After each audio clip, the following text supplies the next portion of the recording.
Assalamualaikum warahmatullahi wabarakatuh. Selamat pagi anak-anak semua.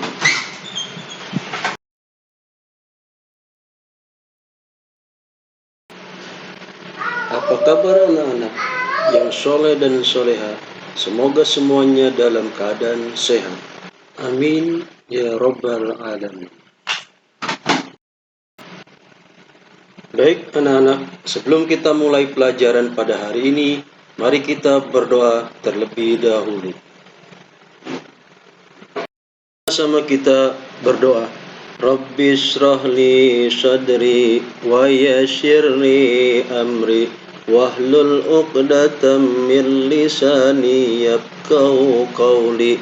Rabbi zidni ilma warzuqni fahma waj'alni minas shalihin. Baiklah anak-anak, dalam kesempatan pembelajaran hari ini, Bapak akan menjelaskan daripada tujuan pembelajaran. Yang pertama, menjelaskan pengertian adab sholat. Yang kedua, mengidentifikasi dalil tentang adab sholat dan zikir. Yang ketiga, menjelaskan tentang adab-adab sholat. Yang keempat, menunjukkan hikmah perilaku orang yang melakukan adab-adab sholat dan zikir yang benar dan baik. Yang kelima, mempraktekkan adab sholat dan zikir. Lalu apa anak-anak pengertian daripada sholat? Sholat menurut bahasa Arab berasal dari kata sholatun yang memiliki arti doa. Menurut istilah, sholat adalah suatu ibadah yang tersusun dari beberapa perkataan dan beberapa perbuatan yang dimulai dengan takbiratul ihram dan diakhiri dengan salam dan memenuhi syarat dan rukun tertentu. Sebagaimana firman Allah yang berbunyi, wa aqimis shalah inna sholata tanha 'anil fahsya'i wal munkar wa la zikrullahi akbar wallahu ya'lamu ma tasna'un. Yang artinya, dan dirikanlah sholat, sesungguhnya sholat itu mencegah dari perbuatan-perbuatan keji dan munkar, dan sesungguhnya mengingat Allah ada lebih besar keutamaan dari ibadah-ibadah yang lain, dan Allah mengetahui apa yang kamu kerjakan.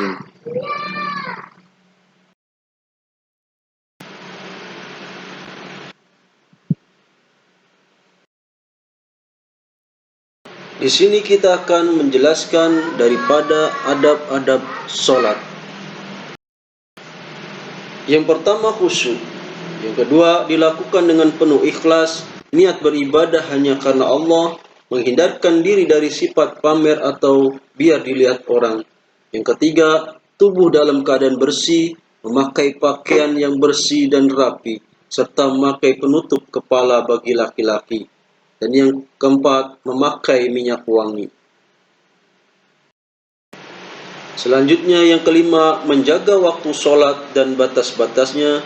Keenam, menjaga kebersihan dan kesucian tempat sholat dari najis-najis yang ada. Ketujuh, menyingkirkan gambar, tulisan apa saja yang mengganggu kekhusyuan sholat. Dan yang terakhir, memakai pakaian yang baik atau yang terbaik. Baiklah anak-anak, setelah kita mempelajari adab tentang sholat, sekarang kita akan membahas kaitan tentang pengertian zikir. Apa itu zikir? Zikir merupakan sarana untuk berkomunikasi langsung seorang hamba pada Sang Pencipta Subhanahu wa Ta'ala. Tidak ada ketentuan sejati kecuali dengan mengingat kepada Allah Subhanahu wa Ta'ala.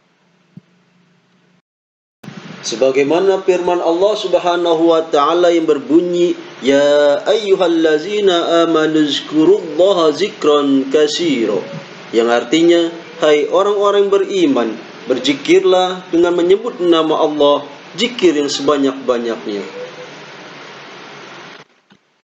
Anakku sekalian, setelah tadi kita mempelajari pengertian daripada berzikir, lalu apa sih adab-adab berzikir? Yang pertama, adab berzikir itu ikhlas. Yang kedua, merendahkan suara. Yang ketiga, berzikir dengan zikir dan wirid. Yang keempat, mencoba memahami makna daripada zikir. Yang kelima, duduk di suatu tempat atau ruangan yang suci. Keenam, mewangikan pakaian dan tempat di saat kita berzikir. Ketujuh, memilih tempat yang agak sunyi.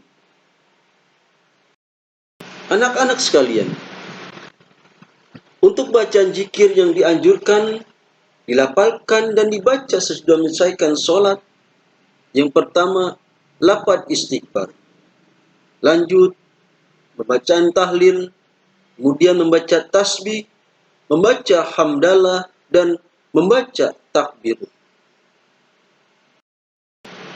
Lalu, apa hikmah sholat dan zikir? Yang pertama, hikmah untuk sholat,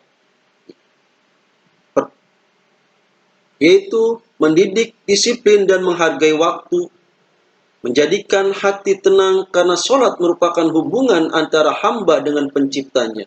Yang ketiga, menanamkan nilai tidak ada yang memberi kenikmatan dan pertolongan selain Allah Subhanahu wa Ta'ala. Yang keempat, sholat dapat menjauhkan diri dari perbuatan keji dan munkar. Dan yang kelima, sholat dapat menjauhkan diri dari sifat kesombongan. Apa manfaat daripada zikir? Yang pertama, membuat orang lebih bersemangat untuk berusaha. Yang kedua, hati menjadi tenang. Ketiga, bersabar dan ulet dalam menghadapi masalah apapun. Yang keempat, bersabar menjadikan diri ini semakin dekat dengan Sang Pencipta. Yang kelima, menjadikan diri kita sebagai orang yang rendah hati dan tidak sombong. Keenam, semakin arif dan bijaksana dalam menyikapi permasalahan apapun yang kita hadapi. Dengan demikian, kita diperbolehkan berzikir dalam segala keadaan, baik dikala sedang duduk, berdiri, ataupun berjalan. Hanya dalam beberapa hal yang tidak disukai untuk berzikir, yaitu dikala sedang di WC serta sedang berjima. Anak-anak sekalian, sampai di sini dulu pembelajaran kita pada hari ini. Semoga bermanfaat. Mari sama-sama kita tutup dengan mengucapkan kalimat hamdalah. Alhamdulillahi Rabbil Alamin. Bapak ucapkan terima kasih. Wassalamualaikum warahmatullahi wabarakatuh.